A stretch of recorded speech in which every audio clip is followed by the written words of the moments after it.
questions. On va essayer au fil de la présentation de vous apporter des outils sur justement les antidépresseurs et que faire dans le contexte actuel de rupture de stock. Du coup, en plan général, on va faire un petit peu un point sur les ruptures de stock en général, les causes, les mesures mises en place, les outils de suivi des ruptures. Et après, en deuxième temps, vraiment focus sur les psychotropes, avec que faire dans le cas précis de rupture de stock de psychotropes et d'antidépresseurs. Et un petit cas clinique à la fin avec des questions, justement. Donc, gardez bien le WooClap pour pouvoir répondre aux questions au fil de la présentation. Donc, bon, là, je passe parce qu'on a déjà vu. Tac. Alors, déjà, au niveau des ruptures de stock, qu'est-ce qu'une rupture de stock finalement?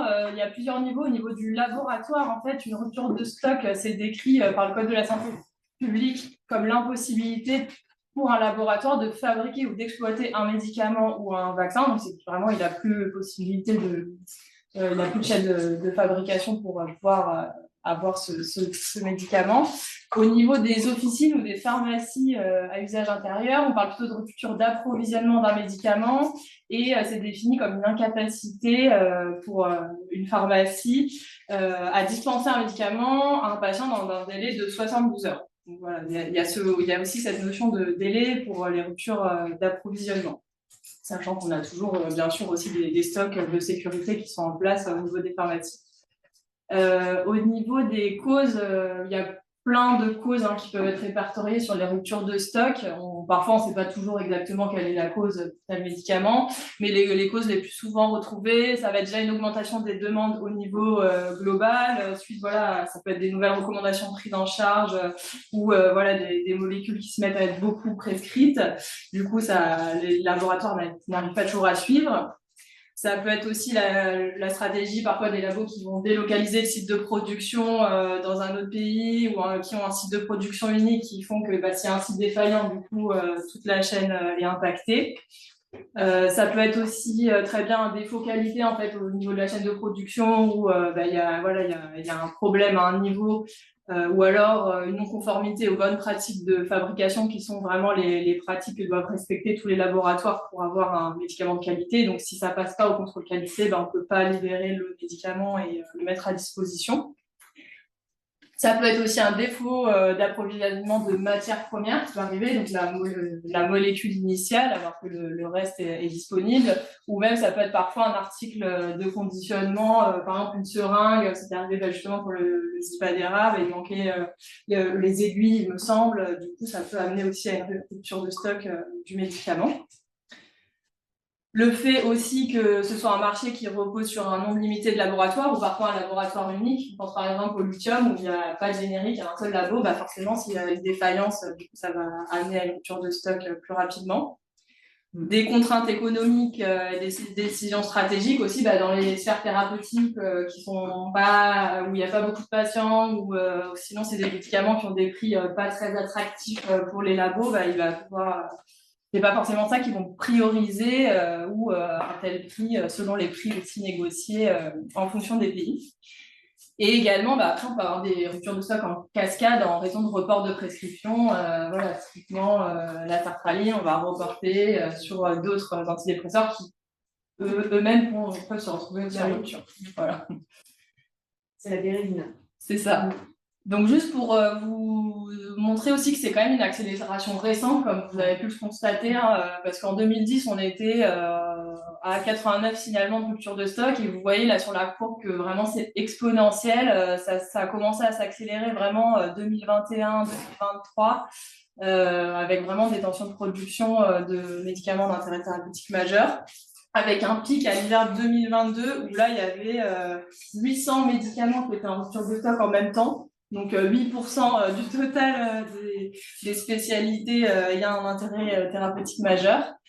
Et au niveau des sphères thérapeutiques, donc toutes les sphères globalement sont impactées, mais on peut voir que la majoritaire, c'est les cardiovasculaires, 29%, et le système nerveux, dont les médicaments psychotropes, 21%. Donc on voit que c'est quand même une classe qui est très impactée par les ruptures. Et en troisième lieu, les anti-infections, on se souvient des grosses ruptures de stock d'amoxicilline aussi durant l'hiver qui ont été aussi très problématiques. Au niveau des dispositifs mis en place, quand il y a un laboratoire qui signale une rupture de stock, il peut y avoir différentes choses. Donc, il peut y avoir des contingentements, soit quantitatifs, en termes de, voilà, on va réduire le nombre de boîtes qui peuvent donner suite à une commande d'une officine ou d'un hôpital. On va pouvoir aussi réserver à certaines populations de patients, si c'est par exemple un médicament qui a une indication que en pédiatrie voilà, où il y a des indications prioritaires où il n'y a pas d'alternative. Et ça va être par contre en accord après décision de l'ANSM. On peut aussi avoir une importation de spécialités équivalentes depuis l'étranger, voilà, en s'assurant aussi qu'il y ait bien une notice en français pour pouvoir bien comprendre comment prendre le traitement. On peut avoir aussi des restrictions de circuit de distribution. Donc, parfois, ça peut arriver en cas de rupture majeure que l'ANSM décide que ce soit un circuit purement hospitalier. Du coup, ça va être uniquement une rétrocession au niveau d'une pharmacie à usage intérieur. Parfois, ça peut être restreint au grossiste parce que le grossiste, lui, il va pouvoir répartir un peu plus en fonction des officines, que tout le monde puisse avoir à peu près un petit peu de médicaments pour pallier à cette rupture. Dans certains cas, on le reverra aussi avec Virginie, la mise en place de préparations magistrales en remplacement d'une spécialité existante. Donc ça, pareil, ça a pris un accord de l'ANSM et des législations. Souvent, là, on reçoit des gestes urgents nous disant ce qui est possible de faire face aux ruptures. Il y a aussi des sanctions financières auprès des laboratoires qui, maintenant, s'ils n'ont pas un stock minimum de sécurité, ils peuvent avoir des sanctions auprès de l'ANSM. Et une stratégie un peu plus globale et qui prendra, je pense, plus de temps de relocalisation en Europe ou en France de la production pour aussi éviter des sites de production trop éloignés qui peuvent aussi générer des ruptures de stock. Pour revenir... je vais essayer de baisser ça. Alors, il y a eu la notion en 2016 de médicaments d'intérêt thérapeutique majeur qui est apparu dans le Code de la santé publique. Donc, qu'est-ce que c'est? En fait, c'est des médicaments qui sont considérés vraiment d'intérêt majeur et pour lesquels une interruption de traitement est susceptible de mettre en jeu le pronostic vital des patients à court ou moyen terme et où il y aurait une perte de chance compte tenu de la gravité de la maladie pour lesquelles les patients prennent ce traitement. Donc, l'ANSM, en 2024, a élaboré une liste de tous ces médicaments d'intérêt thérapeutique majeur. Et maintenant, en fait, suite à ça, les laboratoires, ils sont obligés de déclarer toute rupture de stock ou risque de rupture de stock de ces médicaments-là en particulier. Et suite à ça, il y a eu aussi en 2021 une obligation de stock de sécurité, comme je vous le disais, à destination du marché français, parce que bien sûr, il y a des labos aussi qui vont pouvoir parfois favoriser d'autres pays. Donc là, c'est vraiment un stock minimum de 2 mois pour les laboratoires qui commercialisent ces médicaments d'intérêt thérapeutique majeur et 4 mois, encore plus, s'il y a eu des risques de rupture dans l'année précédente ou des ruptures de stock avérées. En parallèle de ça aussi, il y a eu un travail, vous avez dû en entendre parler, sur la liste des médicaments essentiels, donc ça qui a aussi émergé suite à la crise Covid, en disant on revit une crise sanitaire, vu les tensions qu'il y a eu des gros problèmes au niveau des curares, de plein de médicaments, d'anesthésie-réanimation. Ça a été donc ce travail a été débuté par la Société française d'anesthésie-réanimation et élargi ensuite à toutes les spécialités. Donc là, c'est un petit peu pour reprendre aussi la liste de l'OMS des médicaments essentiels, élargir et puis dire finalement sur le territoire français quels sont nos besoins prioritaires et comment on peut un petit peu essayer de mettre en place des choses pour qu'on puisse maintenir une offre de soins de qualité. Donc là, la liste, elle est par spécialité et vous pouvez la retrouver sur le lien qu'on a mis là sur la présentation.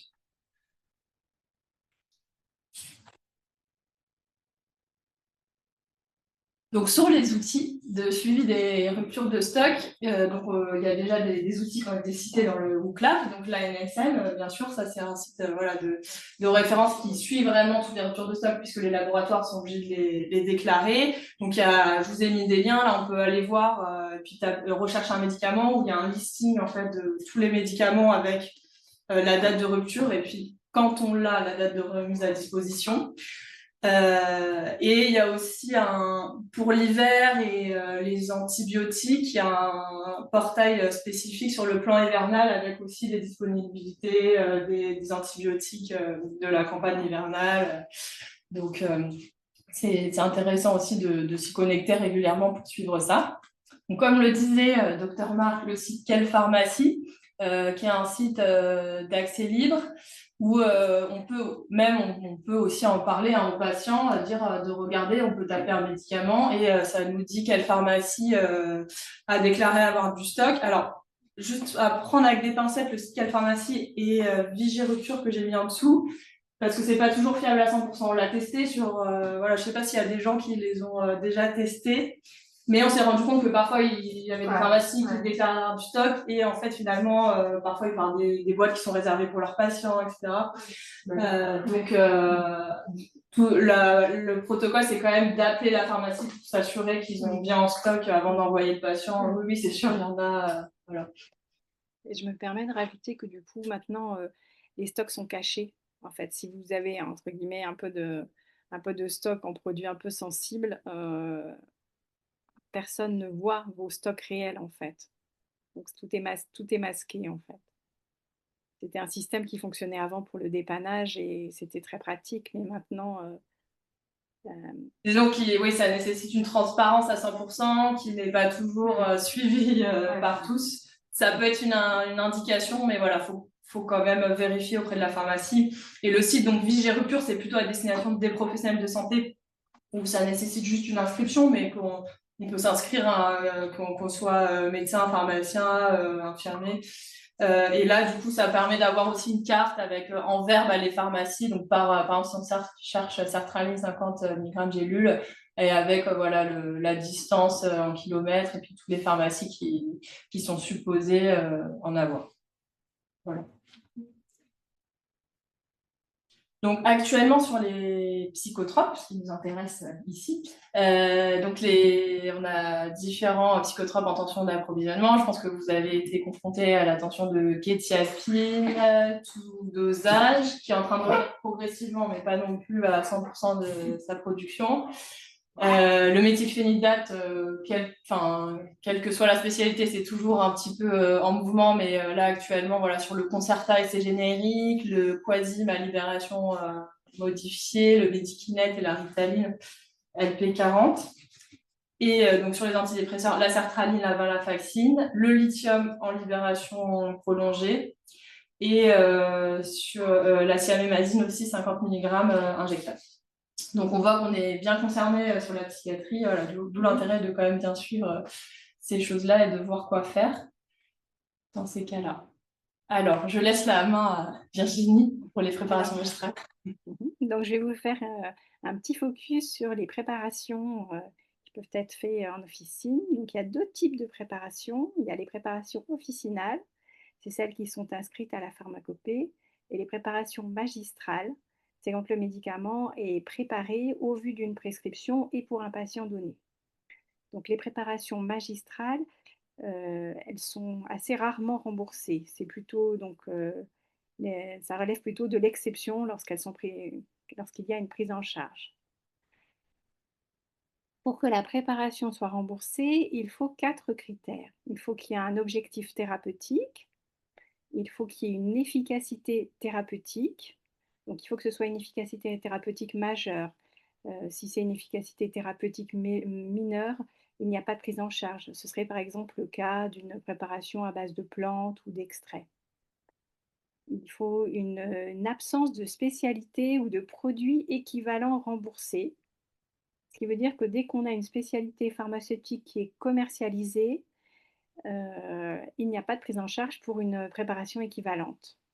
Et enfin, donc après objectif thérapeutique, efficacité thérapeutique et absence de spécialité équivalente remboursée, il faut aussi que les matières premières soient inscrites à la pharmacopée. Ce qui fait qu'en pratique, donc on a des préparations magistrales ou officinales qui sont remboursées pour la pédiatrie ou la gériatrie, parce que là on est obligé de faire des adaptations de posologie. Il y a aussi des préparations remboursées en dermatologie. Là, il faut que les patients soient atteints de maladies spécifiques, maladies rares, maladies orphelines, maladies génétiques à expression cutanée, maladies chroniques. Par exemple, si vous voulez des exemples, c'est l'épidermyolyse bulleuse, la maladie de Darrier, une kératodermie palmoplantaire, une dermatite atopique généralisée. Et il faut à la fois donc avoir ces maladies rares, orphelines, et il faut aussi être dans une liste de 12 principes actifs, donc c'est très restreint. Et enfin, donc il y a donc les pédiatrie, gériatrie, la dermatologie. Il y a aussi quelques cas spécifiques. Par exemple, chez le dialysé, vous pouvez avoir des gélules de sel, donc de chlorure de sodium, qui seront remboursées pour corriger une acidose métabolique ou du bêta-carotène qui va être pris en charge dans la mucoviscidose. Donc, une fois qu'on rentre dans les critères de prise en charge, il y a donc des modalités de prescription. Donc, bien sûr, le médecin engage sa responsabilité et il doit noter sur l'ordonnance prescription à but thérapeutique en l'absence de spécialité équivalente disponible. Les préparations, elles sont en général remboursées à 65% par la Sécu. Donc, en France, il y a 40 façonniers sur tout le territoire. Donc, un façonnier, c'est une pharmacie qui a une activité officinale traditionnelle, mais en fait qui s'est spécialisée dans la fabrication de préparations extemporanées. Donc, son activité de sous-traitant, elle est réglementée. Il faut qu'il ait un préparatoire, des locaux, du matériel, ainsi qu'un système informatisé dédié. Et il a demandé une autorisation d'activité de sous-traitance auprès d'un pharmacien, inspecteur de santé publique ou d'un pharmacien de l'ARS. Donc, ce n'est pas du tout donc, une activité industrialisée. C'est vraiment, il prépare de façon extemporanée une ordonnance qui leur a été envoyée, faxée. Donc, ils ne sont pas en capacité de faire des formes à libération prolongée. Donc, ce qui fait que concernant les psychotropes, normalement, face à une rupture, on peut fabriquer une préparation équivalente, mais par contre, elle n'est pas remboursée. Donc, face à toutes ces... Tu peux passer à la diapo d'après, si tu veux, Mathilde. Compte tenu de l'état actuel donc, des ruptures, la Direction générale de la santé donc, a pris la décision le 13 avril d'autoriser le remboursement de certaines préparations à base de sertaline. Donc, par le passé, il y avait déjà eu 2 cas. Il y avait eu l'amoxicilline pendant la crise Covid et la flicaïne. Et ce qui permet maintenant donc, d'avoir des préparations de sertraline qui sont remboursées. Donc, le 13 avril, on a eu donc l'autorisation de fabriquer des préparations. Le 14 avril, on a eu un dégest urgent avec le prix. Donc, ça fixait le prix pour 7 gélules, 14 gélules, 28 gélules, de 25, de 50.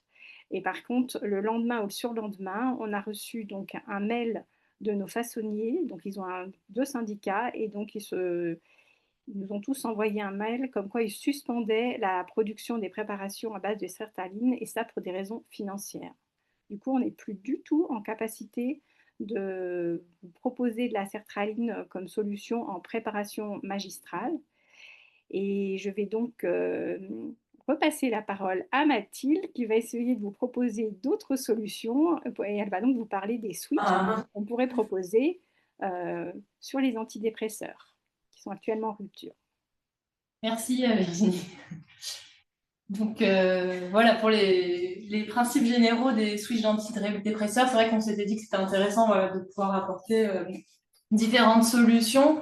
Donc quand on parle de switch, on parle de remplacer une molécule par une autre molécule qui a un mécanisme d'action équivalent. Et en fait, l'objectif pour un switch réussi, c'est de pouvoir garantir l'effet et l'efficacité de la nouvelle molécule tout en évitant un syndrome de discontinuation ou de sevrage, qui est le cas pour certains médicaments, dont les antidépresseurs, tout en évitant également le risque d'interaction entre les 2 molécules, puisqu'au moment du switch, ça va vraiment être une période critique où on va avoir les 2 molécules en même temps et donc un risque majoré d'effet indésirable. Donc, par rapport au switch d'antidépresseurs, c'est important d'avoir en tête les symptômes d'un syndrome de discontinuation ou de sevrage et également les signes de surdosage pour pouvoir aussi alerter les patients en cas que s'ils ressentent ces symptômes, revenir vers le médecin, vers le psychiatre ou vers le pharmacien qui pourraient alerter, voir voilà, d'où ça pourrait venir et réadapter les doses aux besoins. Donc, les signes d'un syndrome de discontinuation, ça va être du coup un rebond anxieux ou dépressif, des nausées, vertiges, fatigue, des frissons, ça peut aller jusqu'à des paresthésies, sueur, l'irritabilité et de l'insomnie. Voilà, j'ai essayé de mettre des petites images pour illustrer. Donc, qui parfois peuvent aussi être pris pour des effets indésirables du traitement, d'où l'intérêt de voir un peu la chronologie d'apparition de ces signes. Et les signes de surdosage d'un antidépresseur, donc c'est principalement le syndrome sérotoninergique, donc qui peut être plus ou moins sévère, avec diarrhée, nausée, hypertension, frisson, hyperthermie, hyperréflexie également. Et ça peut, pour le coup, on peut avoir vraiment un syndrome sérotoninergique sévère en cas d'association d'un inhibiteur de recapture de la sérotonine et d'un inhibiteur de la monoamine oxydase. C'est pour ça que l'association des deux est strictement contre-indiquée. Donc, pour éviter ça, on va avoir différentes stratégies de switch d'antidépresseurs. Et les paramètres importants à prendre en compte dans ces switches, ça va être la demi-vie du médicament, son mécanisme d'action, l'existence ou pas d'un métabolite actif du médicament qui va aussi jouer sur son action plus ou moins prolongée, les interactions médicamenteuses et bien sûr le terrain physiopathologique, l'âge, l'insuffisance hépatique ou rénale et puis aussi le risque de rechute, etc. Donc, il y a globalement 4 méthodes de switch qui sont décrites dans la littérature. Donc, soit le switch direct, c'est-à-dire que là, on va arrêter la première molécule et puis le lendemain, on va commencer la deuxième molécule sans période de chevauchement. Ensuite, il y a les switches progressifs. Donc là, on va diminuer progressivement le premier antidépresseur, faire éventuellement une période de wash-out, c'est-à-dire qu'il va permettre d'éliminer complètement de la circulation sanguine le premier antidépresseur. Donc en général, on dit que l'élimination, c'est au bout de 5 demi-vies de l'antidépresseur. Et ensuite, juste après cette période, on va introduire progressivement le nouvel antidépresseur. Après, il y a switch progressif également là en bas à droite, sans période de wash-out, c'est-à-dire qu'on va diminuer progressivement et instaurer d'emblée progressivement le nouvel antidépresseur. Et enfin, le switch croisé, en fait, on va en même temps diminuer le premier antidépresseur et augmenter progressivement le deuxième. Donc là, c'est un article de l'Encéphale qui reprend, qui est en français, en plus on a de la chance, qui reprend les avantages et les inconvénients de ces différentes méthodes de switch. Donc tout ce qui va être switch progressif, on va bien sûr diminuer les risques d'interaction, vu qu'on ne va pas avoir de chevauchement des deux antidépresseurs. Par contre, on va avoir quand même un risque de syndrome de sevrage. Le switch direct, bon, l'avantage c'est qu'il est simple, et puis parfois, si on n'a plus de stock, on n'a pas bien le choix de passer sur un switch direct. Voilà. Par contre, il faut quand même être vigilant parce qu'il y a un risque d'interaction médicamenteuse, notamment si on est sur un médicament qui a une longue demi-vie en amont. Donc, il faut quand même le surveiller. Et donc, le switch croisé, c'est vraiment le switch qui va être à privilégier, notamment chez les patients qui ont un haut risque de rechute, parce que du coup, il n'y aura pas de période où le patient n'a pas dépresseur. Par contre, bien sûr, au niveau des interactions et du risque d'effets cumulatifs, ça va falloir surveiller. Et par contre, il y a moins de risque de syndrome de sevrage également. Donc, un exemple concret, parce qu'actuellement, on est en difficulté avec la venlafaxine. Donc, par exemple, si on a un patient qui est sous venlafaxine 300 mg par jour, on voudrait switcher vers la duloxétine. Donc, il faut savoir que la venlafaxine, donc ça fait partie de la classe des inhibiteurs de recapture de la sérotonine et de la noradrénaline.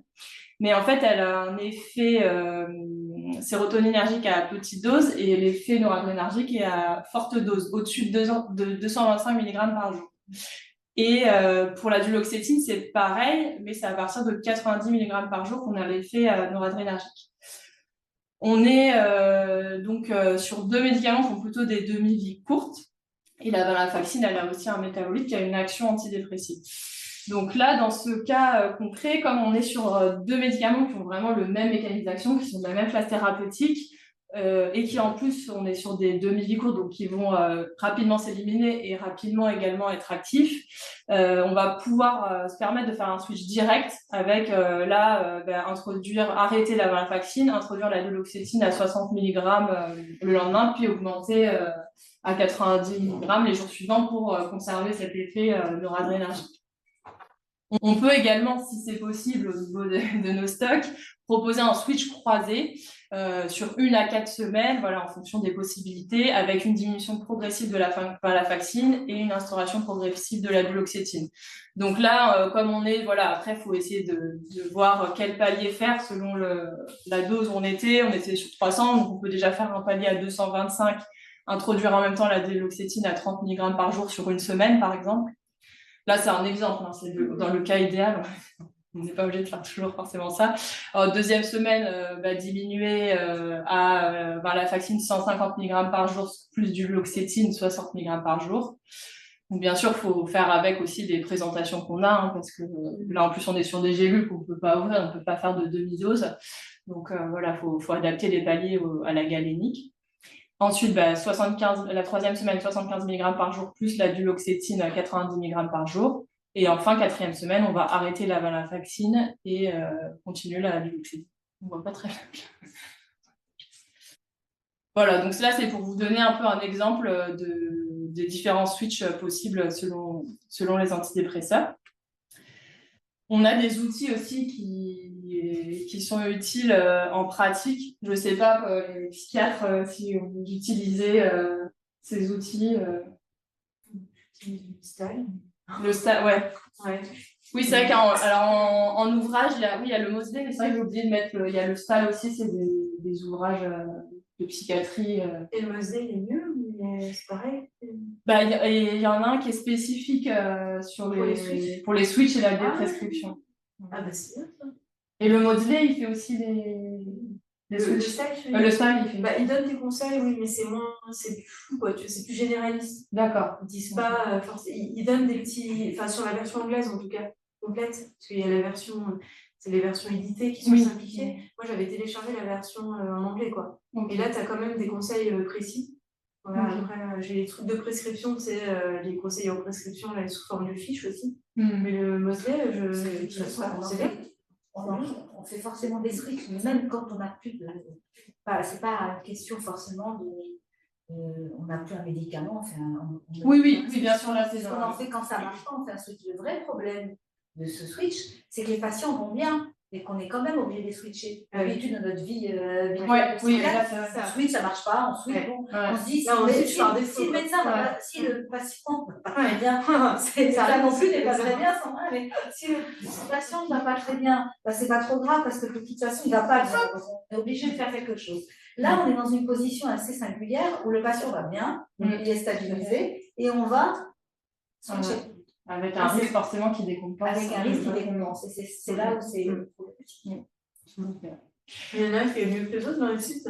Alors après, ils sont plus ou moins pratiques, adaptés à la pratique vraiment courante. Donc là, un premier, c'est Psychiatrie Net. Alors là, ça fait un peu peur. C'est en anglais. Et ça peut parler des éléments. Donc en fait, on dirait un peu ça. Donc là, il faut trouver, en fait, c'est la molécule de départ à gauche. Donc, par exemple, si je prends la mitriptyline, je veux aller vers l'escitalopram, il faut cliquer sur cette case, mais faut faire attention de ne pas se tromper parce qu'il y a des abréviations, par exemple, FO c'est fluoxétine, FV c'est fluvoxamine, donc il faut bien très bon. Et après, donc, ça met une conduite à tenir. Et en général, alors ce site, il est assez pragmatique parce que c'est sur 1 semaine ou 2 semaines maximum. C'est pas trop complexe. Après, il y a un autre site, c'est Switch RX. Celui-là qui est beaucoup plus détaillé. Là, il va faire des switches sur de nombreuses semaines. Donc, il est un peu plus difficile à appliquer en pratique. Là, je vous ai juste mis l'exemple pour juste attirer votre attention avec les IMAO, où là, par contre, on est obligé de faire un switch avec période de washout. Sachant qu'on n'en prescrit quasiment jamais, ou vraiment dans les cas de dépression. Dépression mélancolique, on appelle ça la catatonie mélancolique, on appelle ça. C'est vrai qu'on prescrit ça. En perf, on se réveille dans les médecins. La laine du... Ouais, c'est ça. Non, c'est moclobémide, phénelzine, nardine, mais qui est en autorisation. Mais non, mais du coup, c'est non, non, c'est les. Ah oui, c'est des tricycliques. Mais les. Non, les images. On a du silex maintenant. Oui, puis c'est ça, des tricycliques. Et du Sinox. Donc voilà, les IMAO, je pense que vous en avez moins dans votre pratique, mais juste pour vous dire que il faut absolument faire dans ce cas-là un switch avec une période de washout, donc sans traitement pendant au moins 2 semaines pour éviter le risque d'interaction et de syndrome sérotoninergique. Et après, un autre site qui est, oui, assez simple, Psychopharma, qui est un français qui est fait par des collègues de Lille, où là, voilà, il suffit de mettre le médicament de départ, le médicament d'arrivée, il détaille la conduite à tenir. Il y a aussi des équivalences de doses de benzo. Enfin, il y a pas mal de choses intéressantes. Il y a mathis.com. Encore deux Psychopharma.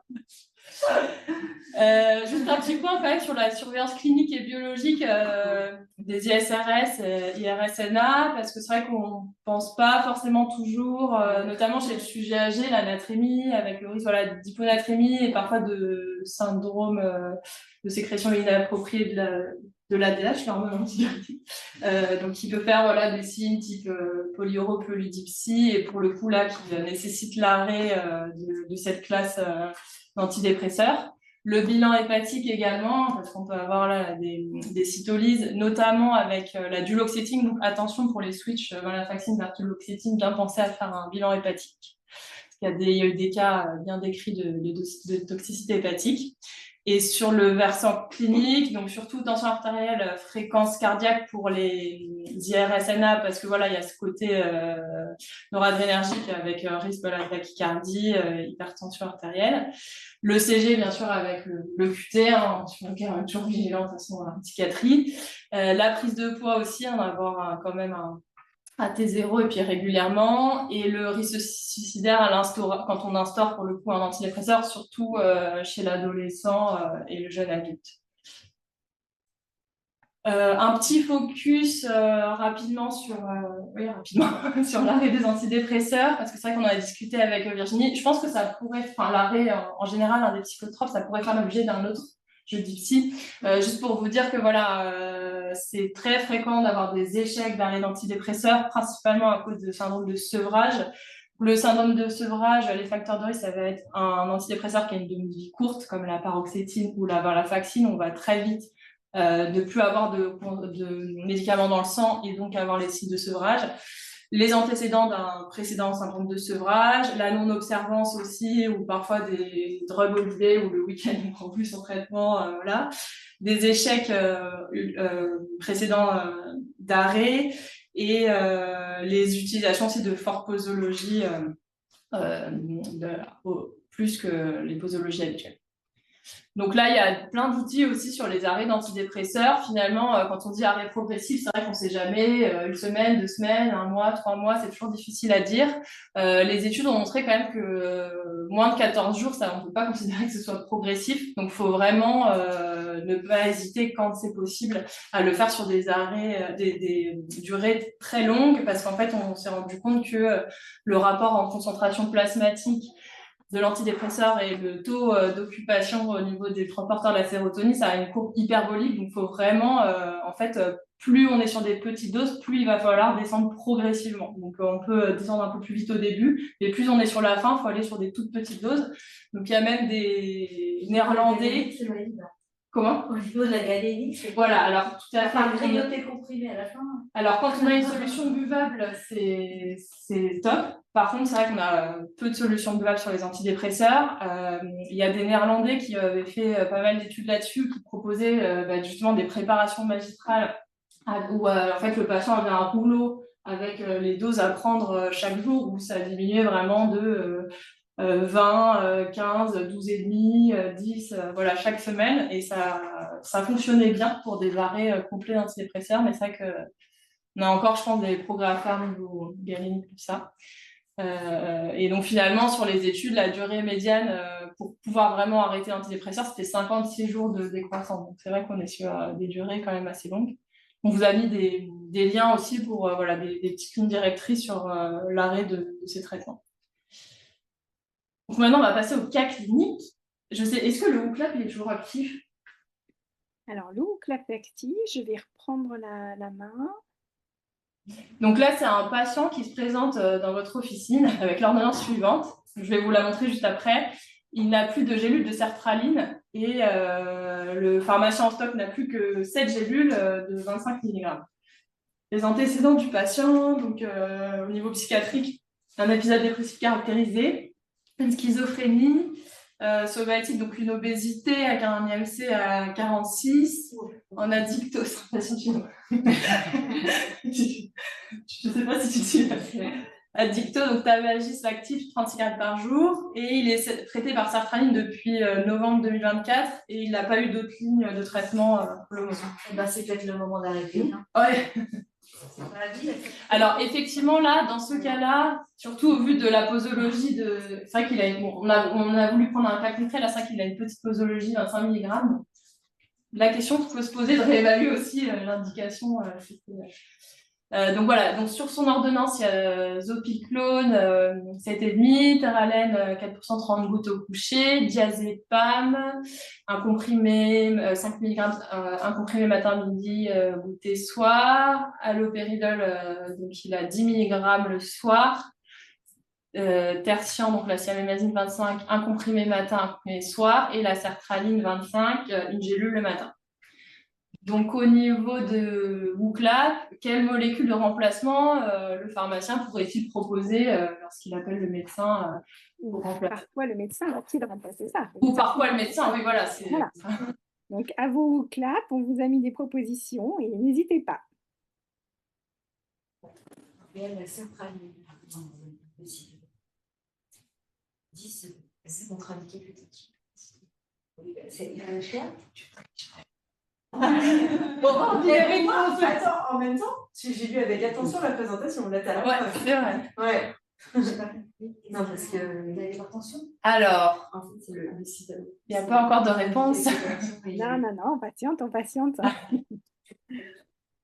Non, moi j'ai juste lu la présentation avant, c'est bien ça. Tu n'es pas cité les mains, pas de Ils sont tous comme ça. Non, mais je pense que ça doit potentialiser plus de temps. Non, c'est pas ça. Ouais. Okay, ça c'est plein. Sur le côté bon élève. Moi, je sais. Alors, c'est un cas réel, hein. C'est un cas du CMP. Hein. On compte sur oui, c'est un cas du CMP chevelure. Ou est-ce qu'il y a des réponses peut-être à l'oral? J'enlèverai. Ouais. Oui, non, mais ça peut être. Je vais mettre la réponse peut-être. Bah, j'avance, on a une réponse. Ah. Alors attends, je me suis trompée. Je me suis trompée de bouton. Je reviens en arrière et j'appuie. Heureuse. Mais t'es heureuse. Ah. Alors, vous avez mon écran? Il y avait pas maintenant, ça apparaît à mon écran. Et de mémoire, il n'y avait pas Ah oui. Ah oui, c'est bon.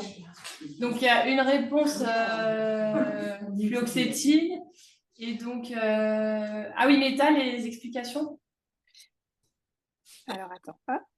Non, les explications, c'est... Enfin, ah oui, il faut que je remette sur le PowerPoint. C'est à toi de les donner à l'oral. Voilà, c'est ça.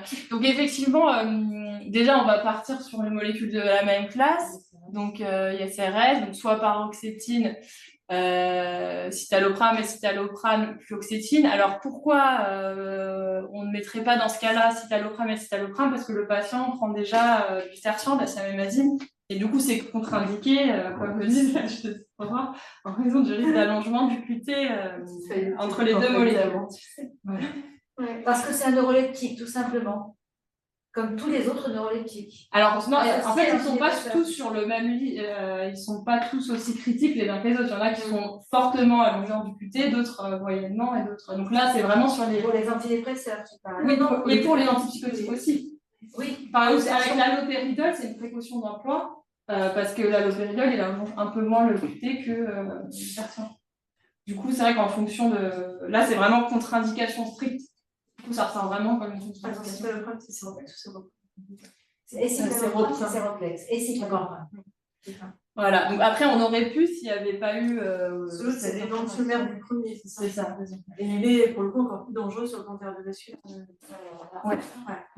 Parce qu'au début, j'ai cru que c'était pour ça, mais c'est vrai qu'en fait, non, c'est séroplex. Mais c'est bien de me rappeler que séroplex et version, ça fait pas bon. Oui, parce que c'est vrai que c'est l'interaction qu'on croise souvent en les médecins généralistes sont souvent presque du séroplex, j'ai remarqué. Enfin, peut-être moins maintenant, il faudrait demander à André. Je peux repartager du. Je crois qu'il y a peut-être une question, je crois. Oui. La sérotonine, parce que Voilà. Ah oui, et du coup, deuxième question, c'est vraiment des problèmes cardio. quel type de switch proposeriez-vous dans ce cas-là, sachant qu'il nous reste une boîte de 7 gélules de sertraline. Il nous reste une boîte de 7 gélules de sertraline, donc pour passer sur une autre molécule, quel type de switch autant faire alors un switch croisé et puis pas.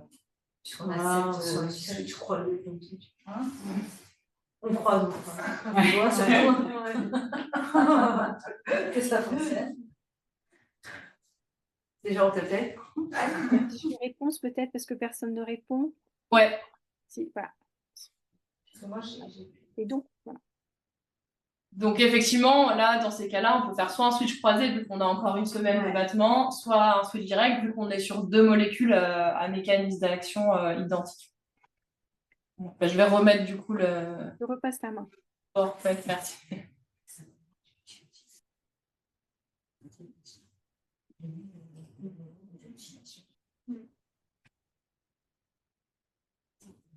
On essaye l'arrêt. Et effectivement, comme le précise Monique, c'est que là, vu la dose qu'il a, ça peut être l'occasion de réévaluer si c'est pas l'occasion d'arrêter justement. Oui, des antidépresseurs chez les psychotiques, ça risque de.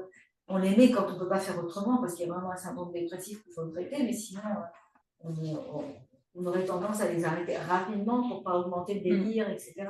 Effectivement.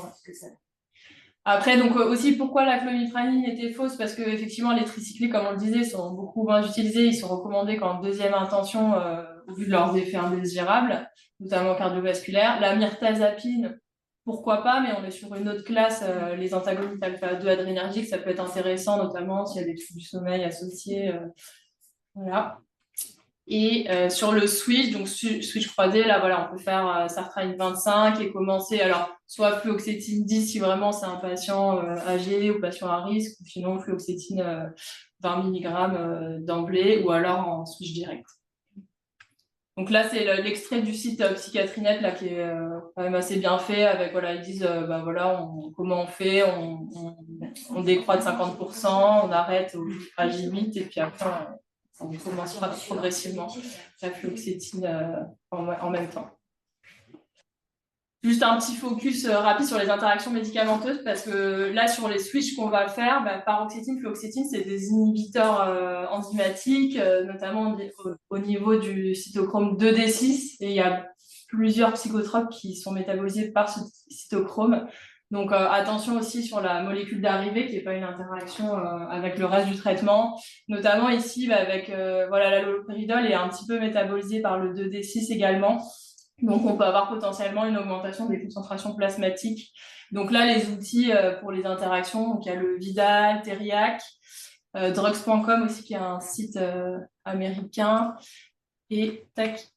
Voilà, le tableau aussi des hôpitaux universitaires de Genève qui reprend tous les cytochromes médicament par médicament. Là, c'est un tableau que j'ai retrouvé dans un article, c'est vrai qu'il résume assez bien c'est focus sur les psychotropes. Donc avec les psychotropes qui sont métabolisés, par exemple la clozapine qui est métabolisée par le 1 à 2, et des exemples d'inhibiteurs enzymatiques ou d'inducteurs, où là, par exemple, les interactions entre la clozapine et le tabac. Donc, ça permet de résumer un petit peu et justement nous aider dans les switches, voir quel risque d'interaction on peut avoir. Il y a ce site aussi DDI Predictor, donc Drug-Drug Interaction Predictor, qui peut être assez utile, qui permet en fait de mettre, là par exemple, on a, donc là, comme je le disais, l'haloperidol qui est métabolisé au niveau du cytochrome 2D6. On a la fluoxétine en même temps qui va inhiber le cytochrome de D6. Du coup, ça va faire une majoration des concentrations plasmatiques. Et là, ça donne une idée en fait de l'augmentation de l'exposition en présence de ces deux médicaments. Donc là, en fait, on est sur une exposition x2 de l'allopéridol. Potentiellement des concentrations plasmatiques d'allopéridol qui sont bien plus élevées quand il y a la fluoxétine avec. Donc après, monitorage clinique, éventuellement faire un monitorage aussi des concentrations plasmatiques, ça peut aider. Là, rapidement, t'avais... T'as coupé, je reprends. Est-ce que je reprends la main, c'est ça? Ah non, non. Attends. Ah, on voit plus à l'écran. On voit plus. Ah attends, je vais refaire. Normalement, il restait 1 ou 2 diapos avant le post-test. Ouais. Désolée Agnès, on a un peu... Je me permets juste un petit peu dépassé. une question. Oui. Oui, une question d'expérience là pour nos collègues. Ils remettent systématiquement, si ce n'était pas le cas, des anxiolytiques, à ce moment-là, si les patients n'en ont pas, ils font une espèce de prévention, des reprises, type Au moment du Xanax switch ou à l'instauration? Oui. Non, au moment du switch. Ou enfin, changement. Ils le remettent systématiquement ou c'est au feeling? On le mettrait plutôt à la demande. Vraiment, s'il y a une angoisse, de toute façon, il va y avoir une inquiétude parce qu'il y a un changement. Mais sinon, moi, je ne le mettrais pas systématiquement. Ouais, plutôt à la demande. Je ne le mettrais pas systématiquement. Par contre, le problème se pose quand il y a un sevrage. On va arrêter un traitement, le déroxate en particulier.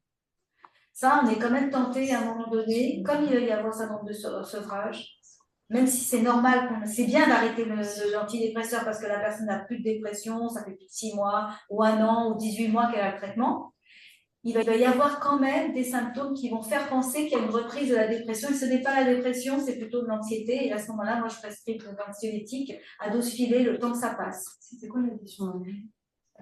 Est-ce qu'on doit forcément mettre, quand tu switches, un anxiolytique en prévention de la désinhibition?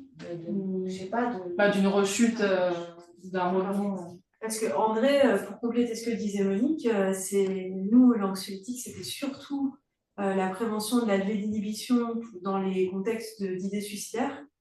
Et donc, je dirais que c'est plutôt adapté à la clinique. C'est-à-dire, si tu as un patient, tu me dis, Monique, si tu as un patient qui a des idées suicidaires au moment du switch, de principe, il vaut mieux mettre un anxiolytique et voir avec le psychiatre même de toute façon, parce qu'en effet, tu peux avoir une deuxième levée d'inhibition à 1 semaine ou à 15 jours de la nouvelle prescription. Mais je pense que c'est adapté à la clinique. Si le patient n'est pas du tout suicidaire, c'est vraiment pas quelque chose qui lui traverse l'esprit, il n'y a pas de risque. Même s'il y a une petite levée d'inhibition, il fera autre chose. Il ira faire du sport ou tu vois, ce sera juste aussi bien. Ce sera pas systématique, mais ce sera possible. Ouais. Ok. C'est intéressant de... On fait des croisements. On fait des trucs croisés. Et juste, là, on vous a remis un peu les recommandations, les dernières recommandations HAS en 2017 sur l'épisode dépressif caractérisé. Juste pour rappel, en fait, le choix de l'antidépresseur, il va être vraiment en fonction du profil du patient et choisir en fonction de la tolérance aussi. En première intention, un ISRS ou un IRSNA. C'est pour ça aussi que la sertraline est, je pense, en rupture de stock parce que finalement, la sertraline est très bien tolérée sur le plan cardiaque, il n'y a pas beaucoup d'interactions, donc finalement, elle est passée pas mal en première intention. Et du coup, je pense qu'il y a eu un peu elle est aussi indiquée chez l'enfant dans les TOC, donc je pense qu'il y a eu un peu une explosion aussi des prescriptions de sertraline ces derniers temps. Et du coup, excuse-moi de m'interrompre, mais de façon très pratique, en fait, c'est très pratique de mettre de la sertraline. C'est pour ça que moi, j'en prescris pas mal, parce qu'il y a moins besoin, on va dire, d'un bilan cardio qu'avec les autres antidépresseurs. C'est vraiment préconisé de faire un bilan cardio avant. La sertraline, c'est un peu plus flexible. On est moins inquiet, donc il y a plus de prescriptions de sertraline, bien sûr. Et donc, c'est associé aux neuroleptiques. Ouais, surtout chez nos patients. Et donc, en deuxième intention, seulement les tricycliques. Là, c'est juste pour aller un peu plus loin, c'est les dernières recommandations en cas de dépression résistante. C'est juste pour vous alerter sur le fait voilà, qu'il y a on parle de dépression résistante après un échec d'au moins 2 antidépresseurs bien conduits, c'est-à-dire à posologie adéquate et durée adéquate, donc minimum 4 à 6 semaines à bonne posologie. Ici, une réponse partielle, c'est plutôt entre 25 et 50% de réponse après au moins un antidépresseur, pareil à posologie et durée adéquate. Et ensuite, on a d'autres lignes en fait dans les guidelines où on peut avoir en fait des stratégies de combinaison d'antidépresseurs, comme vous voyez là en haut à gauche. On peut associer 2 antidépresseurs de classes différentes, par exemple un ISRS avec de la mirtazapine ou de la méancérine, ça peut être intéressant. Et on peut également potentialiser un antidépresseur en rajoutant un thymorégulateur comme le lithium ou un antipsychotique qui a une fonction thymorégulatrice. Par exemple, du Zyprexa Ouais, par exemple. Et il faut penser bien sûr aussi au dosage plasmatique, parce que c'est vrai qu'avant de dire c'est un échec de l'antidépresseur, bah, finalement, est-ce que on est allé parfois, notamment chez les filles âgées, on ne veut pas aller trop en posologie, mais peut-être à tort, et faire un dosage, être sûr que voilà, il y a une bonne concentration. Maintenant, la plupart des antidépresseurs. Ça, c'est ce qu'on mettait avant la kétiapine. Hein. On associait un antidépresseur avec du Zyprexa 5. Et pour potentialiser, c'est vraiment bien. Après, dans la kétiapine est apparue, on a plus de kétiapine maintenant, mais il n'y en a plus. Voilà. Et là, c'était juste un lien vers un article qui permet d'orienter le choix d'un antidépresseur en fonction du profil patient. S'il y a un risque cardiovasculaire, comme on disait, bah, la sertraline, elle est sécuritaire. S'il y a un risque gastro-intestinal, SNC, etc. Et ensuite, une fiche réflexe aussi. Bon, de toute façon, vous aurez la présentation. Ça, c'est plutôt à destination des pharmaciens d'officine. La fiche réflexe, la dispensation des antidépresseurs à l'officine avec un peu justement les contre-indications, quand, voilà, quel est l'antidépresseur, à quel moment le prendre, etc. Donc, vous avez le lien aussi vers cette fiche. Ah oui, il y a le. Alors, est-ce qu'on fait le. Est-ce qu'on a le temps de faire le clap? Parce que comme il y a le dernier quart d'heure. Comme tu veux, il y a 3 questions. Si tout le monde a encore un petit peu de temps, on fait la première. Donc, un patient vous appelle car il n'arrive plus à se procurer de la sertraline. Que faites-vous? Vous arrêtez le traitement, vous proposez un switch croisé vers la fluoxétine ou la paroxétine, vous proposez une préparation magistrale, vous proposez un switch croisé vers la clomipramine pour voir si vous avez retenu. Ouais, le 2. Ouais. Ou alors. Ou éventuellement arrêter le traitement. Comme c'est Monique, s'il n'y a plus d'indication. Monique, elle arrête. Non, j'arrête pas, mais c'est souvent le moment de se poser la question. Tout à fait. C'est vrai. C'est vrai. Est-ce que c'est toujours approprié ou pas? Est-ce que l'on diminue le traitement? En tout cas, voilà, il y a aussi la possibilité de préparation magistrale, puisque légalement, on a le droit d'en faire. Bon, pour le moment, tant qu'il n'y a pas un accord de prix entre les façonniers et l'État, c'est pas possible, mais ça resterait une alternative. Donc, effectivement, là, on va passer sur le switch croisé.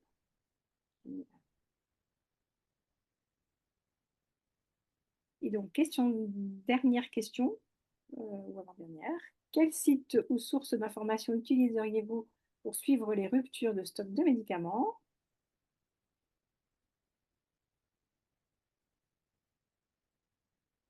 Réseaux sociaux, TikTok. Et bien, les réseaux sociaux, ça peut. Ah, il y a quelqu'un qui a voté pour la radio CPTS, ouais. C'est une bonne source. Donc, effectivement, ce qu'on a cité. Après, c'est vrai que les réseaux sociaux aussi, Virginie disait notamment, il peut y avoir des groupes de médecins, de pharmaciens ou même LinkedIn aussi. Voilà, il y a pas mal de mises à jour si on suit des pages de la MSM, etc. Donc, ça peut aussi être utile. Donc, avez-vous apprécié ce focus sur les antidépresseurs et les ruptures? Ah oui, évidemment. Et enfin, avez-vous des thèmes psy à aborder? Donc là, c'est nuage de mots. N'hésitez pas si vous avez des propositions. Ouais. N'hésitez pas. Par exemple,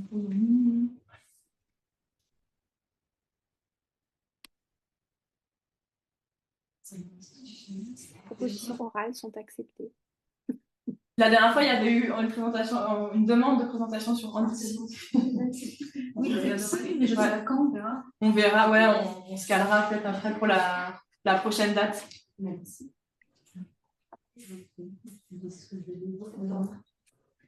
Oui, c'est joli. C'est du lent. Ah ouais, je sais. On va en est toujours demandé. Ok. Merci en tout cas pour votre participation. Et du coup, je passe la main à Agnès, notre infirmière sophrologue, pour la partie détente. Oui, bonjour à tous. Donc, je suis Agnès, je suis infirmière à l'hôpital de jour de Choisy. J'ai été sollicitée en tant que sophrologue formée à l'IFS en fait, pour vous faire une petite découverte de séance. Donc voilà, ce sera un peu généraliste puisque voilà, on est quand même assez nombreux que le groupe. Voilà, je ne veux pas individualiser, mais allons-y. C'est parti. Hein. Allez.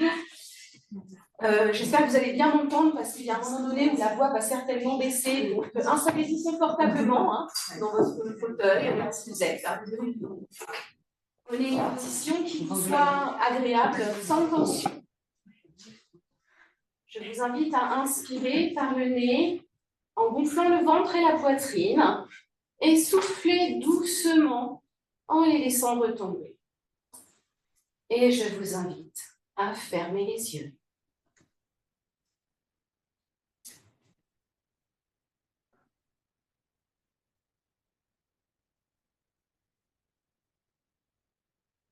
Prenez conscience de votre corps confortablement installé. Sentez toutes les zones en appui, l'arrière de la tête, les bras, le dos, le bassin, les cuisses, les talons. Prenez conscience du calme qui s'installe en vous.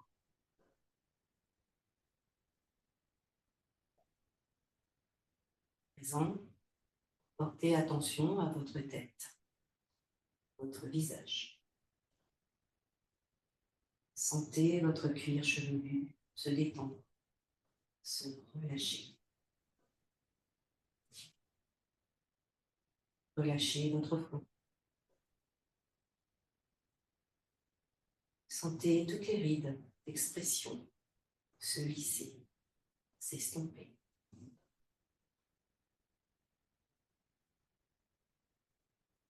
Défoncez vos sourcils. Cherchez à agrandir l'espace entre vos sourcils. Sentez vos paupières s'agrandir. Relâchez vos yeux. Relâchez vos tempes, vos pommettes, les ailes de votre nez. Sentez l'air frais au bord de vos narines à chaque inspiration. Et sentez le souffle tiède à chaque expiration. Relâchez vos joues. Desserrez vos mâchoires, vos dents. Et peut-être pouvez-vous laisser s'entrouvrir. Laissez votre langue se poser naturellement. Sentez votre gorge se relâcher et déglutir librement.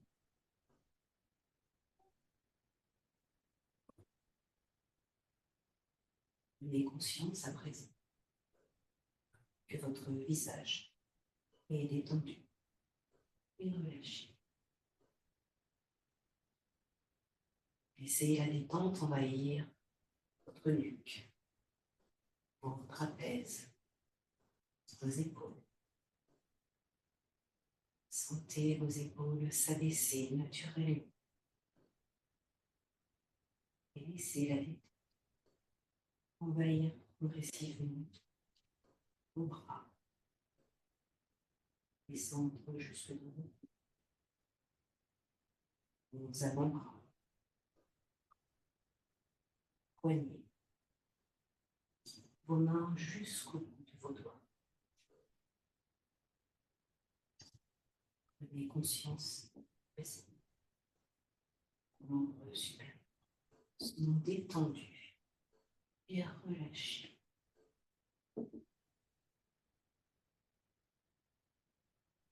Portez à présent attention à votre corps. Imaginez-le s'étendre peu à peu, s'étaler à chaque respiration.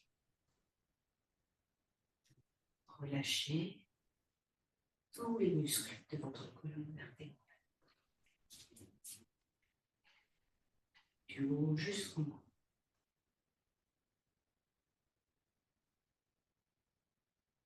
Prenez conscience à présent que votre tout est détendu et relâché.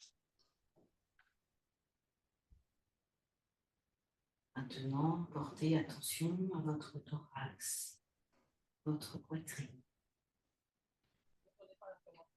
Observez les mouvements de votre cage thoracique. Sentez vos côtes s'ouvrir à chaque inspiration et descendre à chaque expiration. Percevez les battements calmes et réguliers de votre cœur. Sentez votre ventre se relâcher, se dénouer. Observez les mouvements de votre abdomen. Sentez votre ventre se soulever à chaque inspiration et redescendre à chaque expiration. Percevez ces mouvements calmes et réguliers.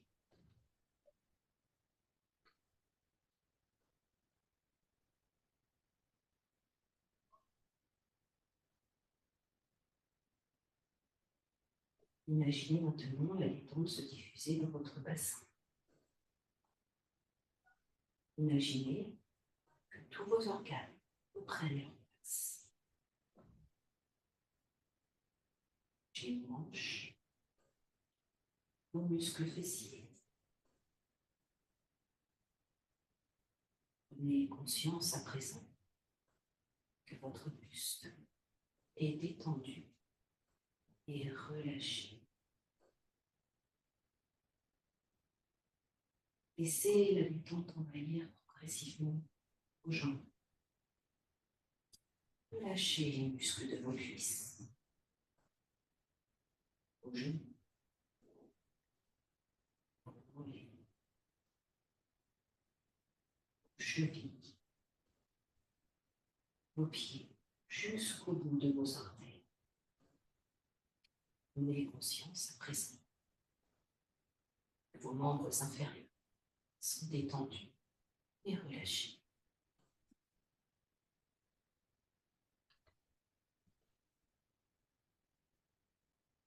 Imaginez maintenant une image agréable, un lieu auquel vous vous sentez bien, calme, détendu. Une image qui évoque le bien-être, le calme.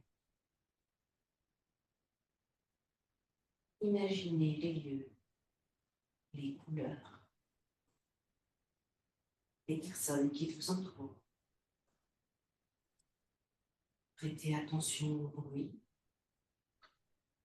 au rire, à tous les sons qui vous parviennent. Sentez les odeurs, les parfums. Touchez les objets, les matières. Accueillez les sensations positives qui vous inspirent.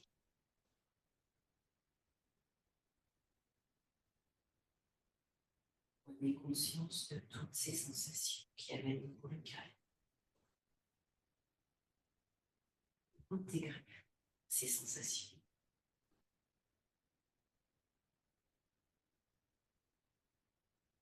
Souvenez-vous que ces sensations restent présentes en vous. Pensez à les activer dans votre quotidien. Prenez doucement contact avec les points d'appui de votre corps. Sentez l'arrière de votre tête, vos bras, votre dos, votre bassin, vos jambes, vos talons. Imaginez l'espace dans lequel vous êtes installé. Prenez conscience des bruits extérieurs. Inspirez profondément pour vous dynamiser. Et soufflez fortement.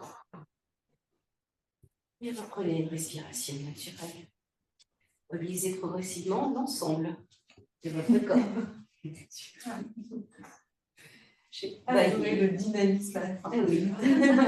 C'est vrai que tu sens, c'est vachement bien. Voilà. Ah ouais, super efficace. Merci à vous. Merci.